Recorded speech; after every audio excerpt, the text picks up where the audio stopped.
नमस्कार, मशाल news network या लोकप्रिय चॅनलवर आपलं स्वागत आहे।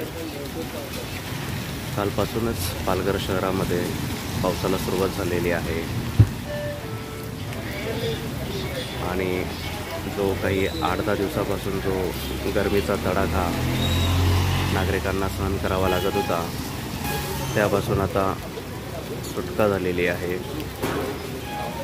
आपण बघू शकतो चाकरमानी कसे तयारीमध्ये निघालेले आहेत सगळे। काल रात्री हा पाऊस सुरू झाल्याने नागरिकांची तारांबळ उडाली नाही।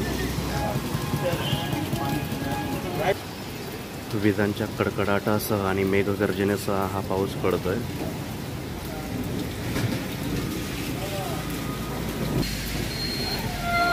दिलासादायक आणि समाधानकारक असा पाऊस झाल्याने आता शेतीच्या कामांना वेग येणे अपेक्षित आहे।